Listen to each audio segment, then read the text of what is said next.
Good morning, everybody. I'm starting a video series that I'm going to call Morning Drives with Steve.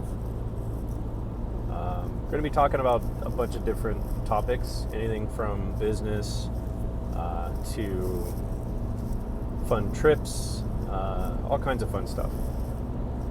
I was thinking about this morning a little bit about how to become a better communicator. I feel like one of the best things that you can do as an adult is to learn to communicate more effectively. And what do I mean by more effectively? Well, a lot of people in the world today have a hard time articulating themselves. I'm sorry, I'm driving, so this is going to move around. You don't need to watch this. You can listen to it. So people in this day and age have a difficult time expressing themselves clearly in a way that is effective. So, how do you become a better communicator? I feel like the first thing that you need to do is expand your vocabulary. Words mean things, right? So when you tell somebody something and it's vague, or it does not have the meaning you think it has, you are in effect miscommunicating. The bad thing about that is different people will take a wrong word potentially the wrong way. So, learn to be concise with your language. Yes, that's on purpose. But that's the correct word for this. If you're concise with your language and you understand what the meanings of the words that you're using actually are and how to use them properly, that will, in effect, give you a more effective bank of vocabulary to use when you are communicating with other human beings. The next thing that I would suggest is to pay attention as to the why is somebody talking to you or calling you or asking you for something. Is it because is it because they need help with something? Or are they asking you for assistance? The key here is that when somebody comes to you for something, that potentially is out of a place of vulnerability at some level, even if it's small. So say, for example, you are at work and the individual calls you and says, hey, I need help with this spreadsheet, or I need help loading this crate with heavy items inside of it, something along those lines. There's a whole slew of situations where your coworker may ask you for some sort of assistance or help with a particular task. It's important not to assume a few things. One, let me back up a little bit. When you answer the call, depending on your tone, they are going to respond to that specifically right away. So imagine if you called a friend of yours and they sounded busy.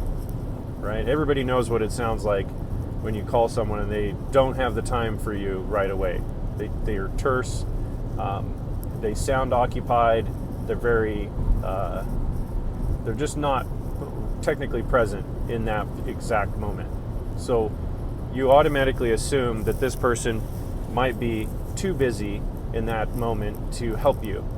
That gives the individual on the other side of the call or the conversation a indicator that you may or may not be willing to help, and you may or may not have the time to help them.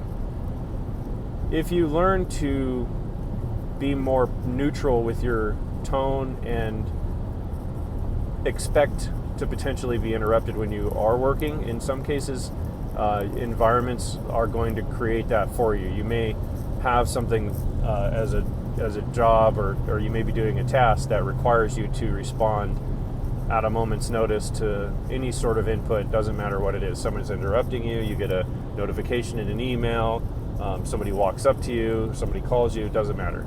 So you've got to learn how to be more neutral with your presentation or your responses so that you don't effectively put people off. The reason why that's important is because that gives you an equal ground to work from. So you can say, hey, thank you for asking, but I don't have time right this moment, but maybe later I can assist you or help you with this problem or help you do this task. So if you need to be protective of your time, you can do that without being mean or coming off as dismissive or something like that, because the more you do that, the more respect you lose from your colleagues or your friends or whatever they may be. And nobody wants that. I think everybody tries to strive to have some respect from the people that are around them. So that's the first thing. Be neutral with your responses and be aware of how you are responding. Secondly, don't assume the person on the other end knows what it is that they're supposed to do or how to fix this issue or anything. If you assume something, you may be wrong with your assumption. The person that's calling you may be asking you for help, but they very well may know how to do it, but they may not have the resources, or there may be other reasons why they are asking for your assistance or they are asking for your input, something along those lines. So if you start out without the assumption they know something and approach it in a neutral way, then you're going to be more successful with that line of communication. And the individual on the other side of the conversation, call, whatever that may be, is also going to have a much better response from you, and they will respond better back.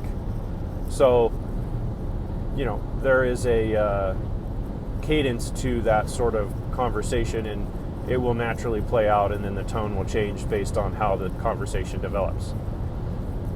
So yeah, be neutral with your open portion of the conversation at the initial portion of it, and then try and stay without assumptions. Don't assume basically anything. You're trying to do some information gathering. Somebody calls you and says, I need help with loading, or like I said, a spreadsheet or something like that. The next thing you could say is, what is it that what is your end goal? What are you trying to accomplish? Because what that does is it's a shortcut, potentially a shortcut to their end goal, and then you might be able to better effectively serve them with their cause, if you will, and that will get you a lot of information very quickly. Especially if you're trying to be protective of your time, the more quickly you can obtain the end goal, the more quickly you're able to assess the situation accurately, and then also that allows you to tailor the conversation to the particular topic at hand, and it is the most effective thing to do. And what I mean by effective is being effective is assessing an issue or a problem and resolving it as quickly and completely as possible with the highest quality. Effectiveness is probably the one thing that's going to set you apart from your coworkers and your colleagues, or friends and family that are trying to accomplish whatever goals they're trying, that they've got in mind.